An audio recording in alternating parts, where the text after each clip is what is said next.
Welcome to the Mental Advantage Podcast. Whether you're an athlete trying to perform at your best when it counts the most, a coach or business leader trying to get more out of your team, or someone looking for more personal growth, this is the place for you. This podcast is your map to guide you to the right mindset, systems, and strategies you need to become the best version of yourself. Now, here are your hosts, John Cullen and Brandon Allen. All right, so welcome into the Mental Advantage Podcast. Brandon, man, oh man. I mean, if Brian Davidson from Mindview, for the listeners, may remember, I mean, you talk about somebody who has, if we ever accepted some award, and we were in the thank yous, Brian Davidson from Mindview would be in the thank yous, because he has delivered when it comes to guest after guest. I mean, just bringing you think about, Damon West, you think about Brendan Surr, you think about, Mike Matthews and Bob Caslin. I mean, just one after another.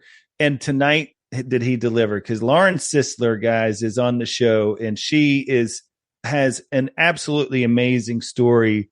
Two-time Emmy award-winning sports broadcaster who joined ESPN and SEC Network back in 2016. I know have seen her plenty of times watching college football games as a sideline reporter. She also does gymnastics, and rightfully so, because she herself competed as a D1 collegiate gymnast at Rutgers University. But the story that she tells about her journey and some of the tragic events that have happened in her life, and more importantly equally important is how she has come back from that and the lessons that all of the listeners can take from it. Yeah. And I think, she touched on it. I know you touched on it. She never really let this tragedy define her. And, as the listeners listen to the story, it's almost one of those things that you cannot wrap your head around. And as an 18-year-old, 8 hours from home, you're just trying to find your way. You've got your freedom. You're tight with your parents. I mean, she talked to them every day. It's just an incredible story. And I don't want to give it away, but it's redemptive. It's full of hope and grace. And it's tragic, but it's beautiful at the same time. Yeah. So there is a couple of things that I wanted to touch on. And one of the things is in grief, and this is a story about grief, but it's also, to Brandon's point, a story about redemption. But in grief, there is this meaning making process that they talk about in grief counseling.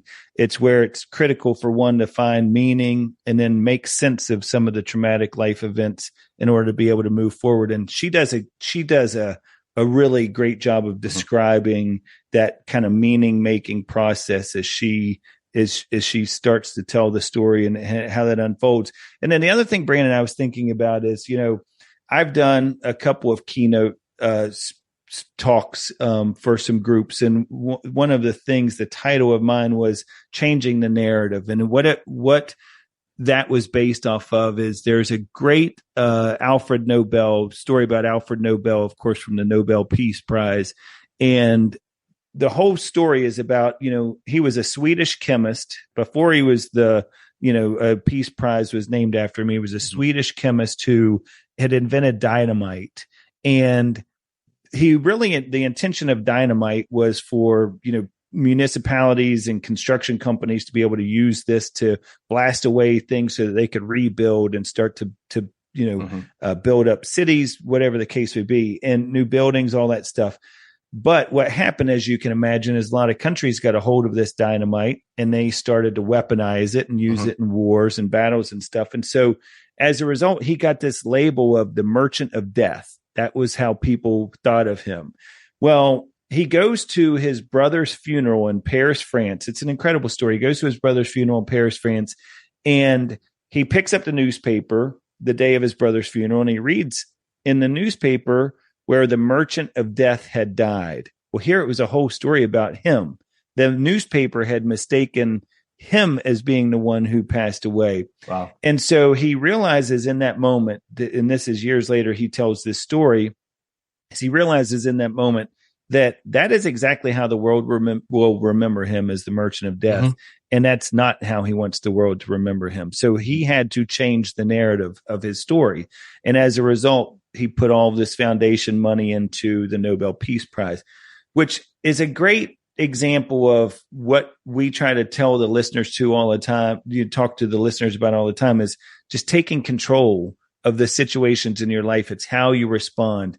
And gosh, I mean, does Lauren give us a great example tonight through some of the most tragedy that you can ever imagine of just how you choose to respond to these things that are happening to you and what a difference it makes in the result. But I mean, it's unbelievable.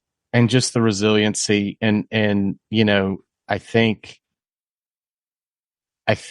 where this becomes redemptive and beautiful, at least for me, is, you know, you hear about how she was raised, and as tragic as this was, the reflection of love that her parents poured into her and her brother comes absolutely shining through as she works the process of grief over the past 20-something years. So, yeah, just incredible story, incredible woman. A lot of lessons. I was a fan before, but I, after getting an opportunity to talk to her on a personal level, just absolute fantastic woman and just fantastic story. No, just a ton of lessons. So absolutely get your pen and paper ready, because here is Lauren Sisler. Well, Lauren, thank you so much for joining us this evening. We are really, really excited to have you on the show. I tell you, you know, one of the things that Brandon and I talk a lot about on this show, and kind of the purpose of this podcast, has always been helping people get those systems and strategies needed to close the gap from where they are to where they want to be, and just really overcome a lot of obstacles. And we talk about grit, we talk about resilience, we talk about hope, and all these different things on this podcast. But I got to tell you, your story is one that you talk about encapsulating everything. So I'm really excited to have you on so that you can share some of that tonight. Well, I'm excited to be on the show. And of course, you know, I did my research and I found out that you and I apparently share a birthday. There you go. Just kidding. You did the research, y'all. He funneled it to me. Okay. But I figured that was a good way to start the show. October 10th, for those of you who are wondering, you want to send some flowers, you know, gifts, all the things. Right. Just kidding. Right. I like chocolate. Send those to Lauren, not to John, by the way. Yes. I'll take all the sweets, anything you got. Yes, I appreciate having this opportunity to be on the show with both of you all. And it's a great opportunity to just dive in on some of those topics you talked about. And absolutely. Hey, they're universal, right? We all face them, and we all need those in our tool belt. Yes. Yeah. Well, look, I mean, another thing we have in common, speaking of the birthday, is I just recently moved to Nashville 3 years ago from Virginia, somewhere that you are very familiar from. Of course, you were in the Roanoke Valley. I was in the Shenandoah Valley, but beautiful. I mean, we both have had to be up and down I-81 a lot. And I've actually spent a lot of time going through your neck of the woods when I was on 460 going from Blacksburg over to Princeton, West Virginia for different things. So I've been through that Giles County 460, area. You name it. When I saw the 540 number when you had reached out, I was like, oh, I recognize that area code. That's right. That's exactly right. Well, Lauren, why don't we start there? I think it's a good starting point with your journey and everything that's gone on. Is what was that like growing up? So you grew up in Roanoke, Virginia before you all moved to Giles County, but just talk to us a little bit about maybe what life was like for you growing up, you know, family, mom and dad, brother, all that good stuff. Yeah. So, Roanoke, Virginia was the starting off point. Well, actually, if you rewind all the way, Guantanamo Bay, Cuba was the jumping off point. I was actually born in Gitmo, as my dad and his Navy buddies called it. He was in the Navy for 5 years. And so we were there for about a year. Of course, I don't recall any of it. My brother says he recalls some of Guantanamo Bay, but we moved back to Roanoke, into my grandma's house, my dad's mom's house, when I was a year old. And that's really the early, memories for me of growing up in Roanoke with my mom and my dad, and of course my older brother Alan. And so it was an interesting dynamic in our family, as most families, right? Always on the go, constantly, running from one sport to the other, just traveling all over the place. My brother was a 3-sport athlete, football, baseball, and basketball. And believe it or not, y'all, I was a gymnast. And I know people are shocked by that. Of course, I'm sitting down. If those are you who will see this video, I know most of you will be listening, but I am 5'9". And those of you that know anything about the sport of gymnastics, that is a monstrosity. I'm a big old girl. Let's just put it that way. Of course, when I was younger, I was like real, energetic and just bouncing all over the place. And so gymnastics was a sport that really stuck. And, I was invested in it from a very early age, right? So my parents, bought the trampoline and the bars and the balance beam for the backyard and, all the things that really just should drive up your insurance policy, right? Right. Okay. But it was a great experience just getting to really invest in the sport of gymnastics and just having the dedication that they provided to me. And it really was felt, just the support and the constant just making sure that I was, staying in line with, my sports, my athletics, and of course my academics. That was always kind of the rule in the household, at least for me, maybe not my brother, but for me, the rule was focus on your gymnastics, focus on your schoolwork, and we'll take care of the rest. And so, it was really great to kind of have that relationship with my parents, always applauding me and my brother and our successes, and, really just picking us up when we were down. And, I just remember spending a lot of time around sports, whether it was my brother's athletics or my dad coaching, as a volunteer coach. And then we were literally glued to the TV watching, college athletics, college sports, college football. And then on Sundays, it was the NFL. And we were a big NASCAR family. So we grew up watching NASCAR, loved watching racing. And my brother was actually on a local pit crew in the NRV, nice. New River Valley Speedway. There you go. Before. I've been there. Oh, yeah. That 1/4-mile asphalt track. So I remember going to those quite a bit because my brother being on that pit crew, we would always go and cheer him on there. And so we love sports. We love racing, and sports was ingrained in my family. So it was really kind of the jumping off point for my love for sports, and obviously how I ended up here as a sports reporter. But as we'll dig deep into this, I didn't really take the conventional route, and really sports broadcasting was never on the radar until later in life. That's amazing. So were your parents, Brandon and I both come from this, we both have kids that we did all of the traveling around and going here, there, and everywhere for sports. Was your dad kind of one of those typical sports dads where it was like, focusing on the critique piece part of things or the development part of things, and your mom more of the support role, or how was that balance? Actually, we'll flip-flop it. Because interestingly enough, when we talk specifically about gymnastics. So my mom knew every technical thing there was to know about gymnastics, the code of points, what each skill was worth in the code of points. If I was being judged, she could always pick up real quickly on where the deductions were coming from. And that's where she thrived. My father, on the other hand, he was definitely the applauder, and he at one point tried to pick up on some broadcasting skills because he would always be broadcasting inside the little, handheld camera. Yes, that's amazing. Throughout the gymnastics competitions. And I go back and watch these videos, and like the funniest part about it is, there's 4 events in gymnastics for females, vault, bars, beam, and floor. And I swear to you, he could never get the event right. I would literally be ready to mount the bars, and he'd be like, okay, here goes Lauren on the balance beam. And I'm like, Dad, those are 2 totally different things. Like, what are we doing here?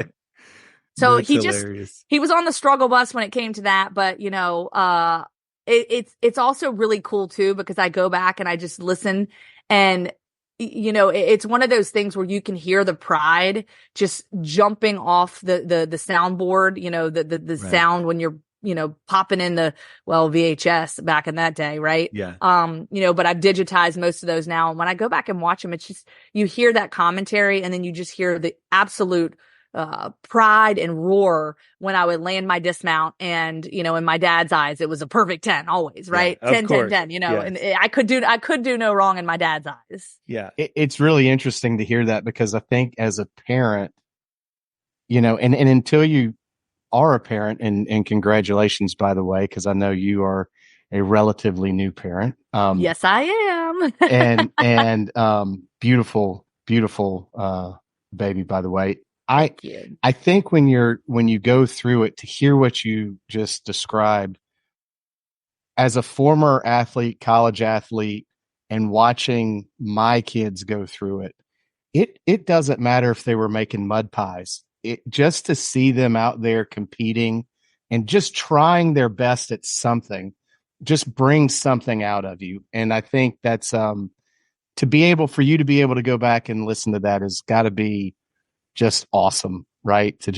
That's fantastic. And, you know, we talk to a lot of folks on the podcast, and I think from a parental perspective, that's all that kids are really looking for, right? Is just support and a little love, and you don't always have to be the coach, right? Yeah. And, you know, I think you bring up a good point there, Brandon, too, because that is one thing that I will say that kind of, I guess, strikes me, especially now as an adult, you know, venturing into the latter, you know, back half of my life, you know.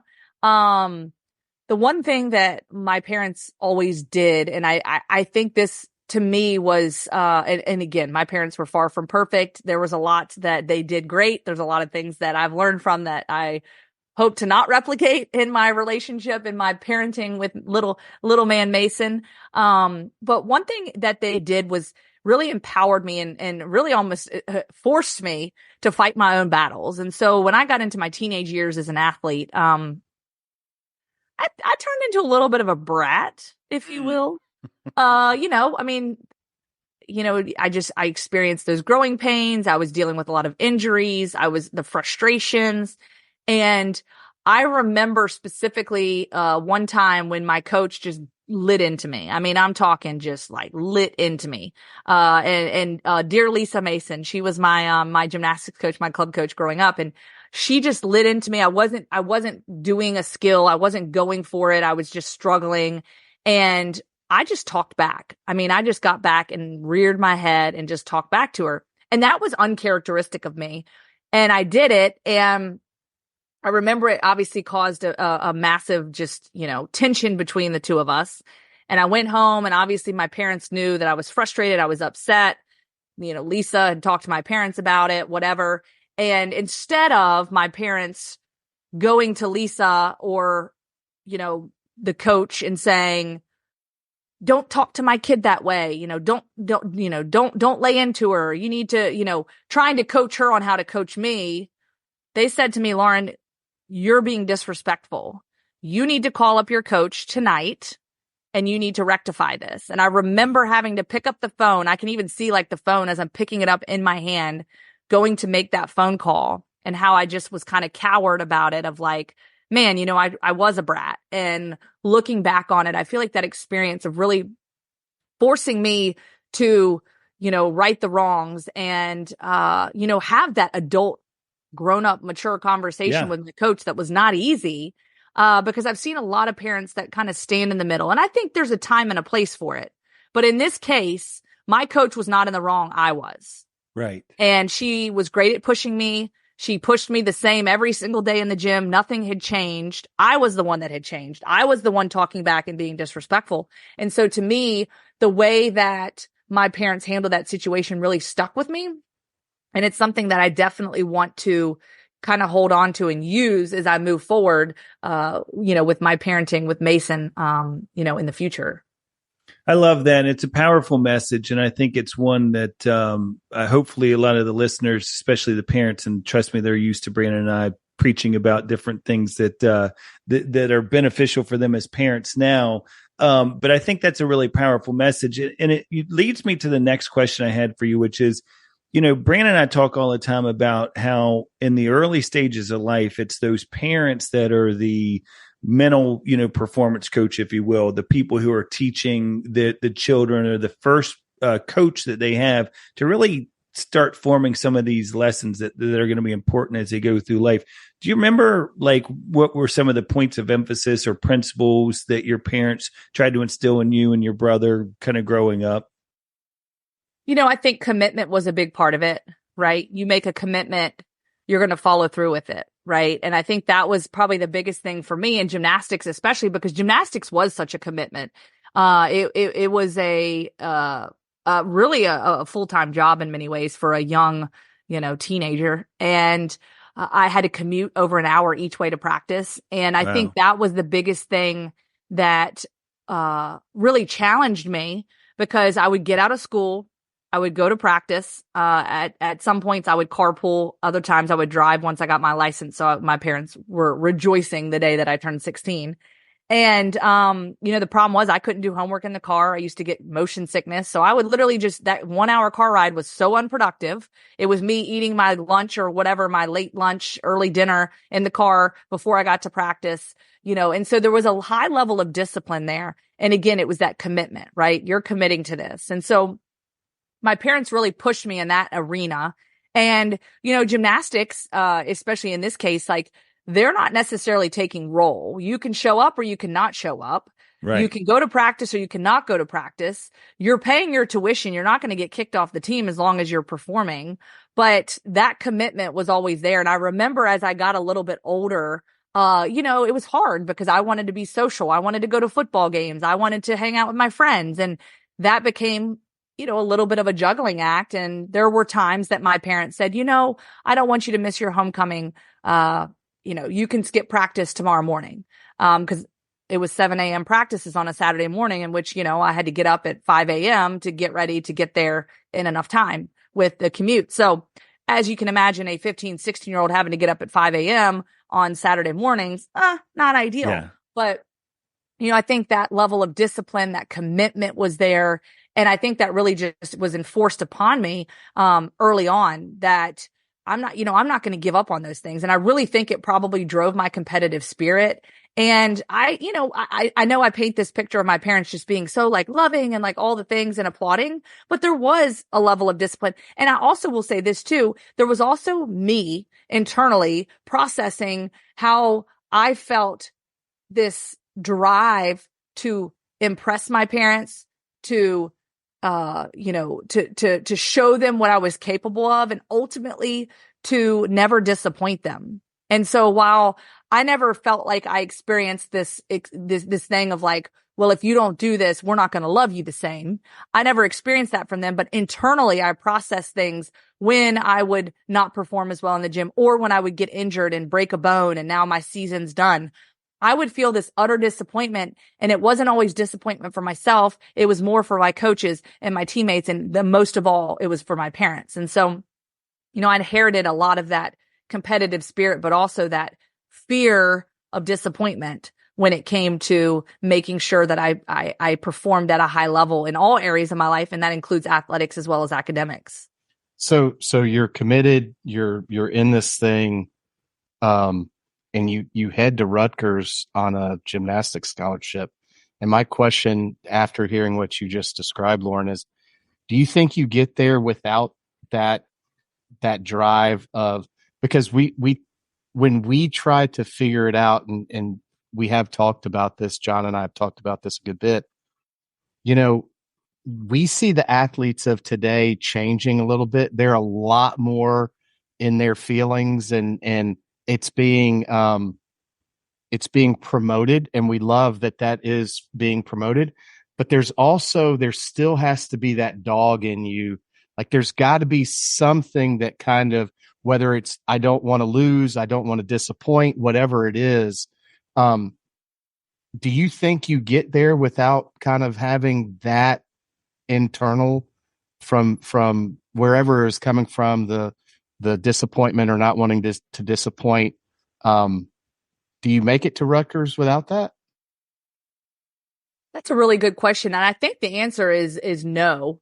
I will say this, my initial plan that went under the bridge pretty quick was I wanted to go to Air Force Academy. And the reason for that is I wanted to go to med school. I wanted to be a sports doctor. I had it all mapped out in my head. Well, then I get to those things called the SATs and I basically bombed every single one of them. I took it. It stunk. I took it again. It stunk even worse. I took it again. It stunk even worse, even worse. It was terrible. And I just couldn't get on top of it. And I was just not a great test taker. I could study my butt off and I could really, I applied myself in the classroom, obviously, but, that was really kind of the dagger for me because it was like, all right, Air Force Academy's off the table. What now?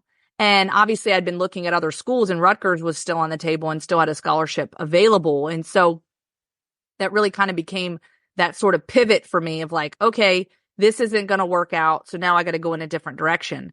But, digging in on if I didn't have that discipline, if I didn't have that, I guess kind of drive inside of me, I think it would have been easy to just be okay with going to school, maybe going to a community college, which by the way, there's nothing wrong with that. And I think I will say this, I don't want to downplay that whatsoever because I see a lot of kids nowadays doing 2 years at community college, kind of getting their feet under them. And honestly, I think it's a great way to transition from high school to college because let me tell y'all, transitioning from high school to college, holy moly. And that kind of answers your question, like having that discipline and having some of those different competitive edge swords to me and internally, I think really benefited me in many ways because when I got to college, it was the ability to be able to just adjust on the fly, right? Because you're suddenly walking into a different arena. And I'm talking like you go from being in like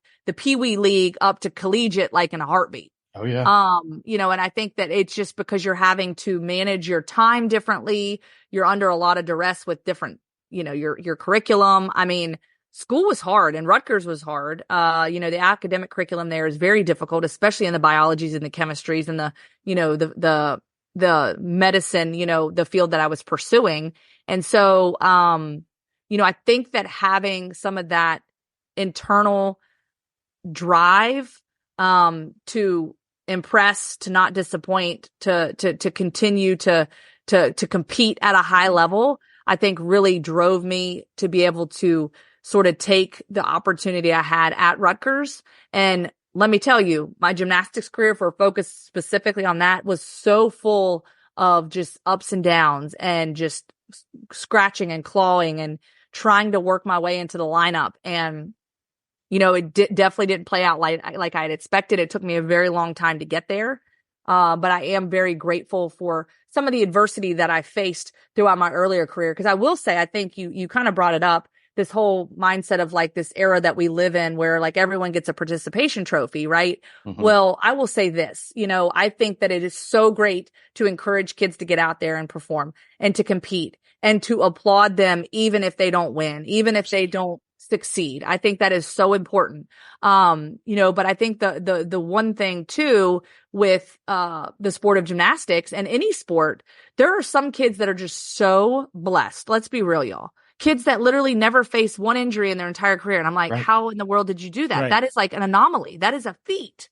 Yeah. And I've known athletes to do that and known certain people, good friends of mine that just were so fortunate to not experience that. And I think that having some of that adversity, being faced with that throughout my earlier career into the later part of my career before graduating and going to college, I think benefited me because it forced me to keep pushing forward. And even though I had my leg wrapped up and, I had a fractured femur, it was like, all right, I can either hang it up or keep going. Well, I've already made it this far, y'all. I'm going to keep going.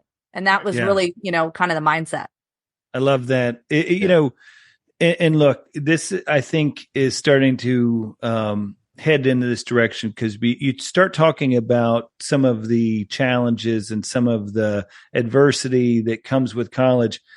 We all experience some of that, right? But you, Lauren, experience in your freshman year at college something that I don't think anybody could ever prepare for in any stretch of the imagination. So let's start talking a little bit about that first year that you're at Rutgers and what happens in your life that all of a sudden takes a drastic turn. Yeah. And I love how you kind of preface that too, right? Preparation, because as athletes, we prepare. Yeah.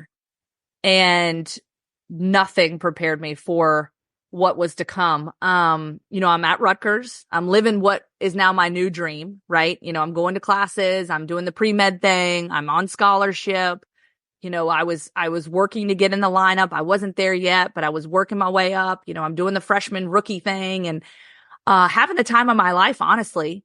And I thought things were smooth sailing. Yes, it was an adjustment. Yes, I had to get things under control with, you know, sleeping and balancing classwork and social life and all the things. But for the most part, things were going as scripted for me in my mind.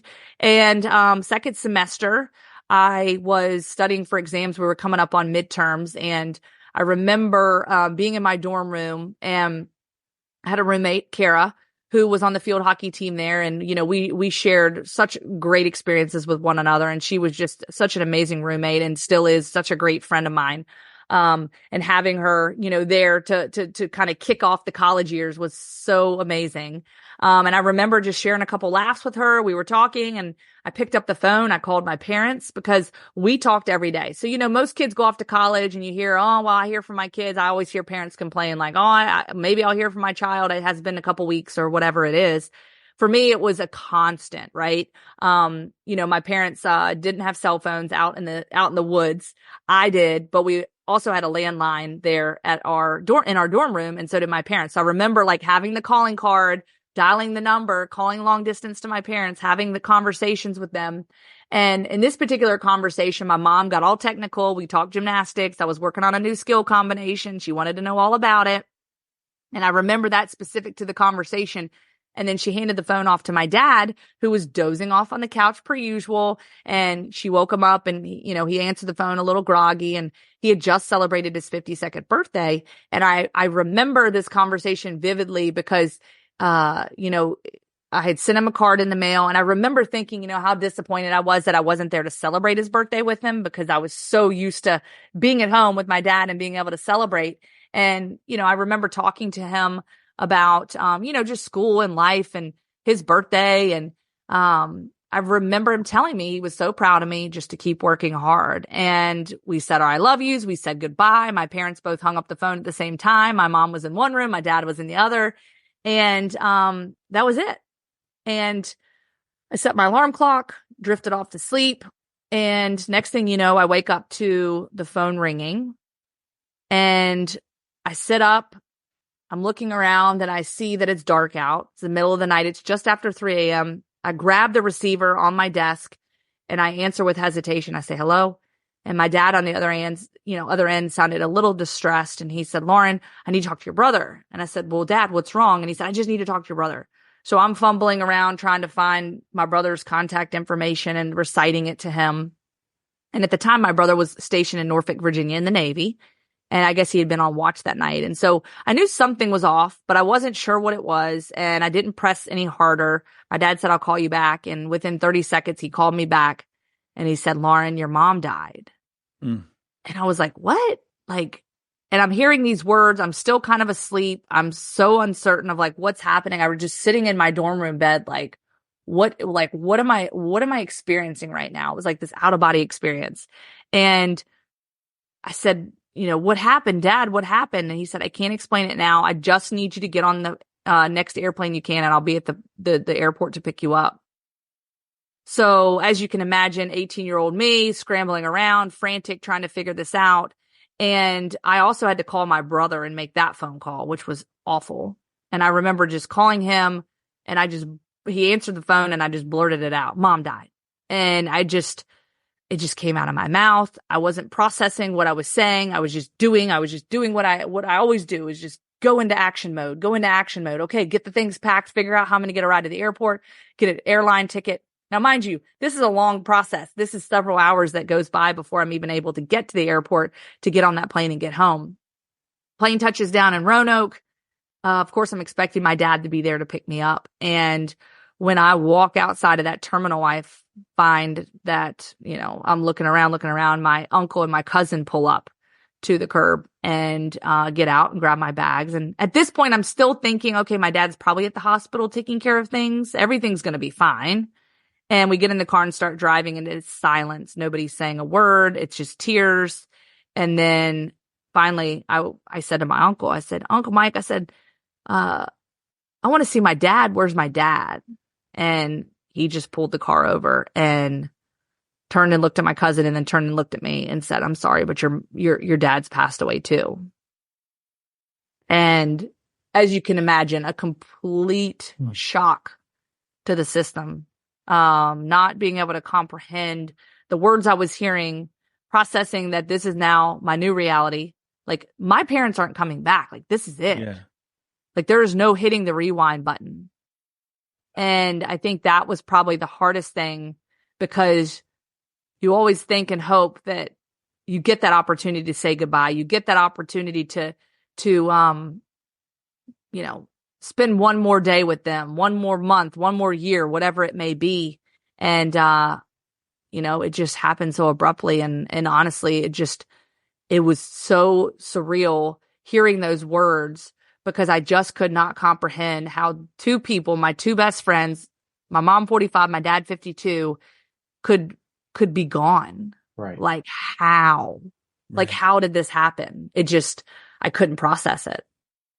And you had just talked to him. I mean, that's the thing. Like, when I hear you tell that story, and thank you for telling that story, because I can't imagine. I know the mission that you're on, and I know the work that you're doing. And one of the things as I was preparing for this interview that struck me, Lauren, is how often you have to tell that story and how difficult that probably is to continue. Because I know my own, when my mom passed away in 2015, I was telling Brandon this afternoon that I still remember every detail about that experience. And I avoid that story. Like, I would probably break down instantly if I started talking about that right now. But it's one of those things that I know you're driven to share, because you know that the growth and the learnings that people can take from this experience. And we're going to get into some of that. But I just wanted to say, I really do appreciate you sharing that, because I can't imagine it gets any easier to tell the story after however many years. But talk to us a little bit about what's next, because I'm really interested in the fact that, this is all hitting you like a ton of bricks, and nobody at this point has even really told you anything like what happened or anything. You just know my mom passed away first, and then my dad passed away. That's all you know at this point. Yeah. And I think that is just the kind of the kicker of it all, is that I'm sitting in this space and there's zero explanation, right? There's no clear-cut path to the why.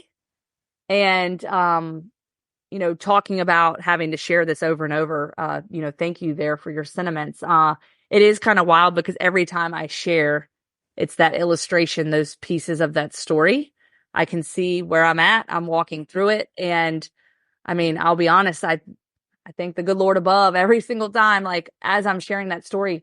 Thank goodness I'm on the other side of that, because living through that in that moment, I would never, ever, ever want to have to go back and relive that day, ever again. And just because, there is so much growth. And when you're in that moment, you can't comprehend any amount of growth that can happen, because you're just so rooted to it. And you just feel just that massive gravity of that pull of what the implications are for it. And I think in that moment, it was just not understanding, not knowing, and not having a real explanation. And to be honest with you, even though that explanation came to us a few months later, I say us, but really that explanation kind of just passed me by. And that was by design in my own mind, because I put up my defenses. Right. And I said, you know what? My parents are gone. This is it. I'm moving on. And as sad as I focused more on just like the absence versus the why. And, I think that I was one of the few people in my family that focused my attention on that, because I think a lot of other people, including my auntie Linda, my mom's sister, my uncle Mike, who's an ER doctor who understands the medical world much better than I, they had a much better idea of what had happened pretty much out of the gates. And, I think they were definitely more in tune with trying to find those answers. And for me, it was really trying to avoid the answers. I think I put in more work trying to avoid the answers than trying to find them, which is kind of crazy when you think about it. The why's not going to bring them back, right? That's the thing. And is that something at that young age too? Like the why almost feels like it wouldn't matter, because to your point, I've got to find a way to compartmentalize this so I can survive this. Like it almost feels like a defense. The why really doesn't matter because I can't do anything about it. It's just it's just stunning. It really is. So yeah, and I think too, kind of digging in on that, as I know we're kind of segueing into the why. I think that there was a part of me that sort of, knew potentially what was happening. Hindsight's always 20/20. I think there was little parts of me that, wanted to, I kind of had a fragmented picture of things growing up, and especially in that last part of their lives. I think I was very sheltered from a lot of things that were happening behind closed doors. And the why, as you said, it doesn't bring them back understanding the why. But for me, avoiding the why and avoiding everyone else knowing the why was so important to me, especially the people that we were closest with outside of our family circle. It was those friends and the people that I felt very strongly about maintaining good relationship with, good standing, and just that fear of what are people going to think? Right. And I think just chasing after that, that reality, or I should say running away from that reality, right? And chasing after a false reality was the best way I knew how to cope with it. And, for me, it obviously stems from the nature of how my parents passed away. And that always becomes the big question. Well, how did your parents pass away? And, I think sometimes people they're always curious, afraid to ask. And, I've just become very bold in stating it as clear as it can be, as they both died of fentanyl overdoses. And to most people, you kind of wonder, well, what does that mean? What does that look like?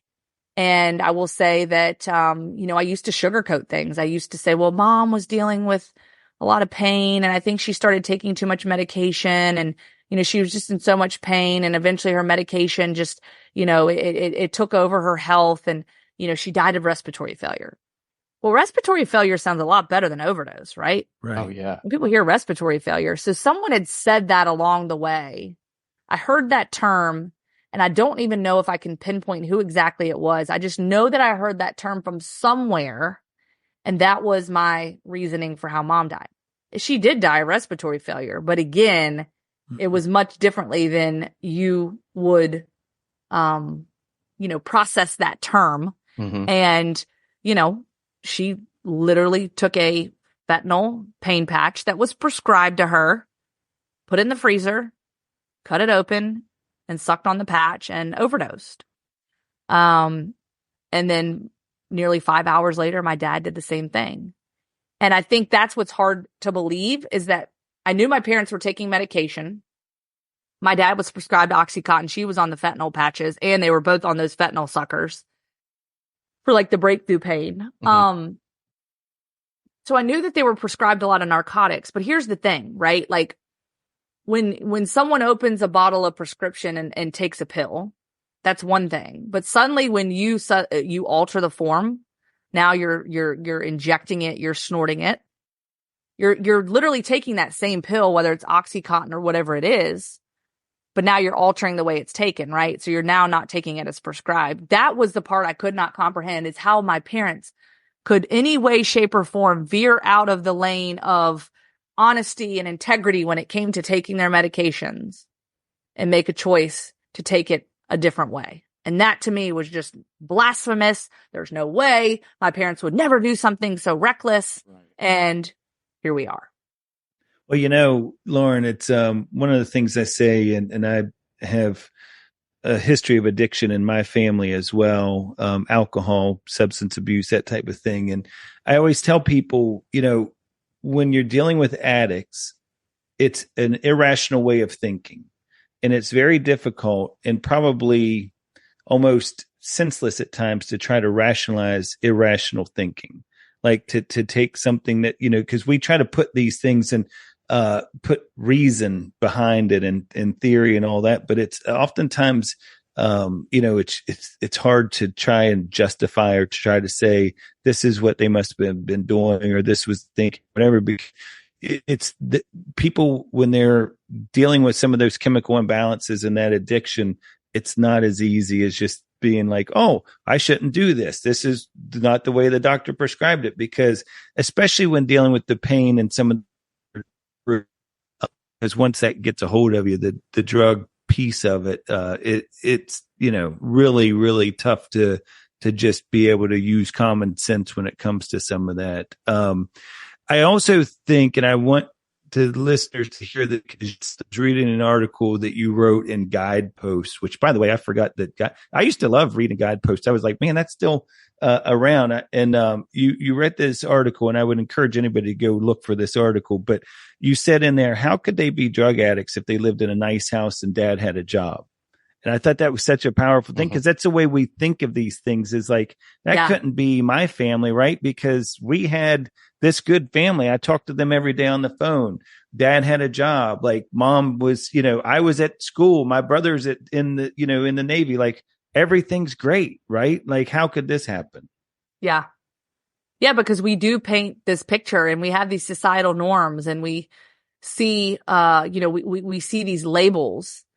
I feel like in society, we just put labels on people and things, and it's, you're wearing it across your forehead. And a drug addict is supposed to be the homeless man living under the bridge, right? And when you think about it, that homeless man living under the bridge at some point in his time was born into this world, lived a certain life, no telling what that life looked like, but chances are probably maybe a decent life growing up and had a roof over his head. Maybe was married, maybe had kids, and now they've succumbed to these circumstances because of their addiction.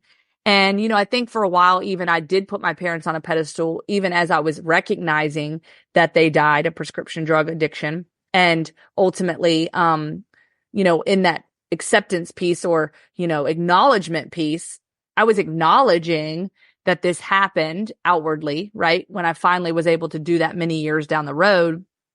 But I did find myself at times bumping them up and putting them on a pedestal. Well, they were prescription drug addicts, right? I felt like I had to make sure a prescription was in front of it. Mm-hmm.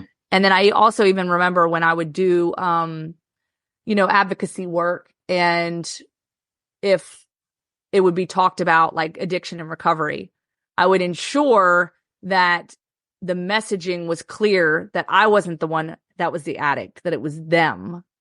And what's crazy is now, I leave a lot of things up for interpretation, or what I hope to do is generate the start of a conversation that will lead to questions and will lead to more people reaching out and having those extremely important conversations that I feel could impact other people's lives and maybe potentially keep them from going down the same path.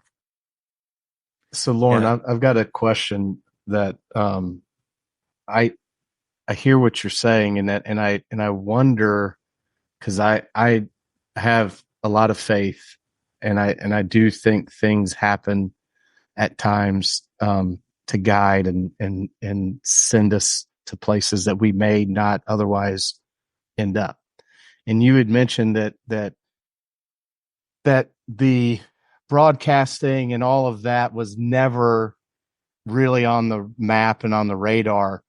And so I can tell you, as a fan, I'm a season ticket holder at Auburn, go to all the games, watch you guys on SEC Network, the whole thing, right?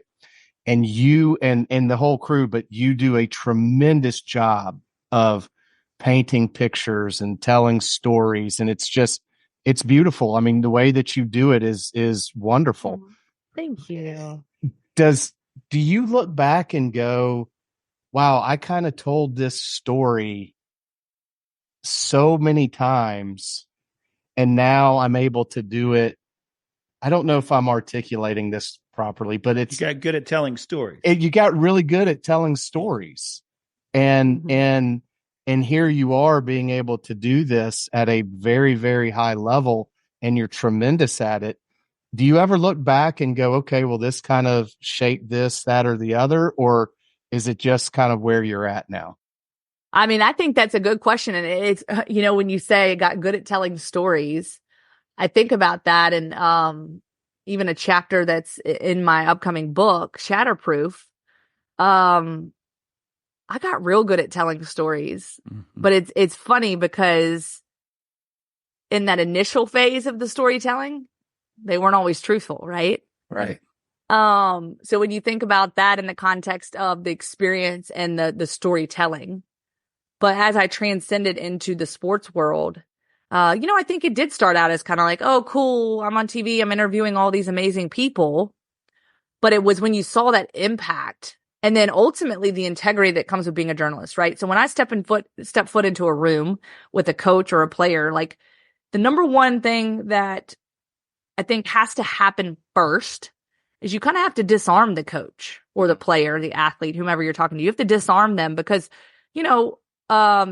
we know in the sports world, there are some coaches that are very tight to the vest that don't like to share information.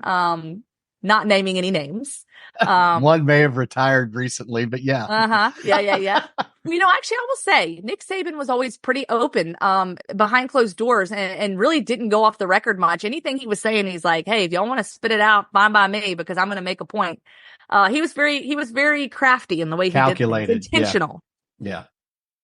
Very intentional. But with that being said, disarming them, earning that trust, earning that loyalty, and just showing the coach and or athlete or whomever you're talking to that they can trust you with their story, whether it's on the record, off the record, and that you're going to do a good job of conveying it. And I think that's what I really learned in the process. And then, oh, by the way, okay, well, I'm good at conveying stories, but how come I can't even convey my own? Like, what's wrong here? Mm-hmm. And so that's where that switch flipped, because it was that realization of like, I had experienced that acceptance piece, probably about 7 years after my parents passed away, when I started to accept what happened. And then little by little, I would share little nuggets of the story with people, friends, family. And then it got bigger and bigger and expanded, more and more over the years, where I got more comfortable with it and being able to tell that story. Right. But it's almost like it took me seeing the power of story, the impact of story, and doing it for other people to have the ability to do it on my own. And when someone's coming to me and saying, hey, I have this story, and they trust me to share it with great integrity, share it loudly and proudly on their behalf, I'm looking at it saying, okay, well, if they can do it, why can't I? And if they can do it and they're asking me to do it and I'm the professional here, why am I not being a professional in my own skin, in my own story, in my own lane? And that's really when things started to shift mentally for me and outwardly in my journey of owning my story and being vocal about it. But isn't that the beauty? I'm sorry. Go ahead, John. No, go ahead. I was going to say, but isn't that the beauty of storytelling and grace? Like, isn't that how it is kind of supposed to be? Like, you share a little here and there, and yeah, maybe when you're painting that initial picture, it maybe it isn't completely honest or truthful or whatever, but man, when you get to the big reveal, you reveal it with grace and love, and it's something that can actually resonate, because I don't know anyone that would have experienced what you experienced and have the grace to be able to even do it today, 21 years later. Like, I don't know. To me, I find beauty and grace in the way that it was done, because you ultimately got to where you needed to get for that acceptance. And it wasn't something that was just handed to me. Exactly Acceptance right. wasn't just handed to me. You right? earned it, right? You earned it through tears and thought, and however you got there, you earned it. And it's just like being an athlete. Like, you're going to fall, you're going to get hurt, you're going to stumble. And as long as you don't focus on the result and you're just in it with the process, you will get to exactly where you need to be. And I think I was thinking about this earlier, Lauren, when I asked you the question about some of the lessons that you were taught at a young age, and you highlighted commitment.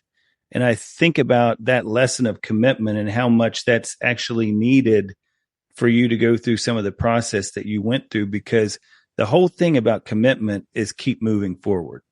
Yes. It's find a way, overcome, keep moving forward, being resilient, whatever it takes. And I think it's interesting that I think your parents instilled a really key ingredient of what you needed to get through their loss, the loss of both of them, because that level of commitment, that level of kind of just continuing to move forward, day to day, plus today, plus today. You talk a lot about walking out of the shadows of shame, and I really want to make sure we get to some of that lesson, because I think it's really key that the listeners who are dealing with their own something. And I love how in your talks, you always reference the fact that you hate when people come up and are like, oh, it's not as big as what you had to go through, but I went through this or whatever. And you say, and you check them right there and say, hey, look, everybody's got their thing that they're going through or whatever. So talk to us a little bit maybe about how that walking out of the shadows of shame and what it took for you to kind of start moving forward. Yeah. I think it's interesting. You talk about commitment and what are the key components to, being positioned to be able to navigate this, tumultuous time. And, when you talk about just that grief and that pain and all the things, first of all, grief is not linear, right? And in that process, I'm whipping and dipping and diving, and 1 minute I'm fine, and the next I'm in the corner of the gym bawling my eyes out and trying to comprehend what's going on. I'm flunking out of school 1 minute, the next I'm doing okay. I'm figuring it out. And it was just a constant up and down roller coaster.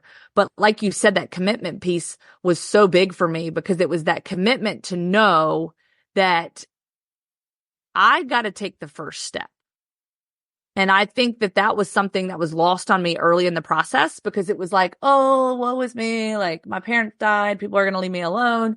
And people did for a while. My coaches kind of just sat back and let me go cry in the corner if I wanted to cry in the corner, and they would check on me and all the things. But it eventually got to the point where, like, all right, this is getting old. Like, you got to do something different. And I think that's where, like, the tough love piece comes in, and where people see, okay, like, we feel sorry for you, and like, this whole thing sucks really bad. But at the end of the day, like, it's going to suck even more if you continue down this path and those consequences start to tick off one by one by one by one. And so I think having those people in your corner to be able to look you in the eye and say, you know what? We love you. We're here for you, but you got to do something different. And that was a big key component for me, I think, being positioned in that way. And then ultimately understanding and recognizing there is a process to everything. And that process takes time. So as I'm sitting here sharing the story, I want all the listeners to know, while it sounds like I just so boldly and courageously share my story, and now I'm on the other side and like life is great. We're going to take that whole gap. We just literally hit, like, when you listen to podcasts, you can listen to it like 5 times speed. We just did warp speed, like 20 times speed. Right. And like took everything in between and like mashed it together. And so that's the one thing I want to reiterate to people, because I think that people love to put timelines on things and think, well, it's been a year, it's been 2 years, it's been 5 years. I hear that all the time, right? You mentioned, there just a minute ago, John, that, people love to come up and say, well, my situation not quite the same as yours, or, well, I lost so-and-so, but it was, 20 years ago. It doesn't matter. I don't care if it was a year ago or 20 years ago or 2 minutes ago. That is significant. And how you process that is significant. And everybody's way of processing things is different. my hope, though, for people listening and those of you out there that might be dealing with shame or grief or despair or anger as it pertains to a situation you're in, is to recognize that there is a process, and that process requires work. If you think that you're just going to wake up and heal one day and not put in the work and not put in the grind and the hustle that it takes to do it, and what does that look like? All right. So I say the grind and the hustle, right? For me, obviously at Rutgers, I was given the opportunity to go see a therapist or counselor, a little resistant to that at first and kind of like, I don't need that, whatever. But I found it to be beneficial and helpful. But then it was also putting pieces in place. And I'm not talking the whole kitchen sink. One by one, putting the pieces in place for the next 2.5 years of my career at college, okay, getting a tutor for each and every class, going to study hall, readjusting the curriculum, realizing, wait, sports medicine, I don't want to do this the rest of my life. All right, let's make an adjustment. And I remember I was terrified to tell my Uncle Mike, especially the doctor, that I was not going to go in the direction of being a doctor. And I remember him kind of laughing with his, humor and basically saying, he's like, with those kind of grades, I don't know that you would have been able to succeed in it anyways, but he was real, but also very supportive in that.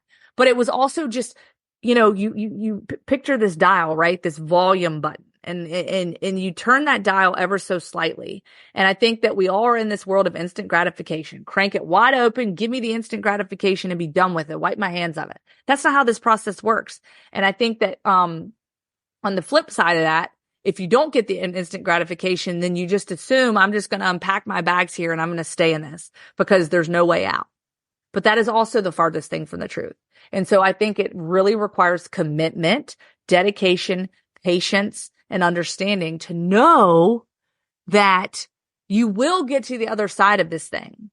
But you got to plug yourself into the correct resources to do it. You got to exercise patience and know that baby steps are a thing. Even that tiny little step you take forward, celebrate it. Be excited. Say yay. And so if that means sitting down and mapping out point A to point B and every little victory in between, there's your gratitude, right? Let's grab some gratitude. Why don't we? And you can look back at that. And while that might seem so simple and so little, those are the little affirmations and the confidence that we need. Because I find myself losing confidence in different areas of my life all the time, but having those kind of written down, seeking those out and realizing, okay, victory. Let's take a victory lap. Celebrate that. All right, victory. And ultimately it leads you down that road to success, to succeeding, to getting past whatever it is that is ailing you, that circumstances, whatever maybe tragedy or trauma that you faced in your childhood, because we are all faced with it. And at the end of the day, no, you are not alone. And so that is the beauty of, I talk about sharing your story, falling in love with your story, because when you can fall in love with your story and own it and then go out and share it with other people, you now unlock that door to the other side of authenticity, of realness, and helping people to see, wait a sec, I'm not the only one. I don't need to be afraid anymore. I can now step out of my fears and own who I am, own my stories, own every chapter, good and bad, and ultimately use it to drive my purpose, drive me to the next stage of my life, to the next phase, and to ultimately achieve the goals that maybe you felt you were lesser than and could not achieve and go after. No, it's so well said. And those are some of the lessons, guys, for you listeners that you're going to be learning in the book Shatterproof. Talk to us a little bit as we start to begin the wrap up here of what people can expect from Shatterproof. When is it coming out? I know you're looking forward to it coming or being able to share it with everybody. And I know, and rightfully so. And I'm sure a lot of people who have heard your story are looking forward to reading it. So it has been a labor of love, my friend. Yeah. Labor of love. About 2.5 years in the making. And so we are aiming for midsummer. We should be on the shelves and available on Amazon, on my website, laurensisler.com. And so I would just encourage everybody to go to the website, laurensisler.com. There's a book tab there. You can click on it and, sign up. You can get the first chapter for free. Get yourself some updates. And I can inform you guys and let you know when the book will be, hitting the shelves and when you can get that. It's a quick read.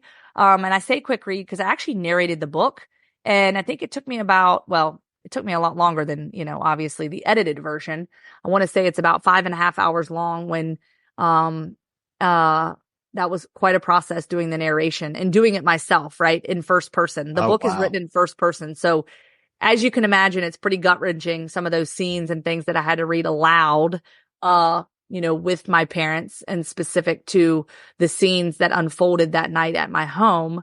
But it's a quick read, and I think, it's hopefully compelling. But most of all, what I hope is that the stories that I share in that, the, story of my parents, the story of their addiction, the story of the shame that I inherited, and then ultimately some of the stories that I've learned around the sidelines in athletics, in sports, and obviously, on the field and off the field, that I hope to meet you where you're at. That is my goal, is while I'm sharing these stories, I hope that you can just kind of step into that same space and say, you know what? I'm going through something similar. It might not be the exact same thing, but something similar, because at the end of the day, we're all going through something that can create pain, grief, shame, fear. They're all universal things. We've all experienced it. We're all experiencing it. And I can guarantee you, if you can sit there right now, you could probably list 5 things right now that will fall into one of those categories that are ailing you or on your mind. And with that being said, I hope to meet you where you're at and help you to realize that you too can fall in love with your story, and then hopefully get those tools as we continue these conversations to use your story and use who you are to go forward more courageously, with less fear, and ultimately owning who you are and your circumstances and finding that purpose in your life and finding and leading with purpose, because ultimately I think our purpose will drive us to, just be more intentional with the days of our lives, what we're gifted here every single day, because I truly believe in faith that we are gifted this life and we are given this opportunity to live that and fulfill it.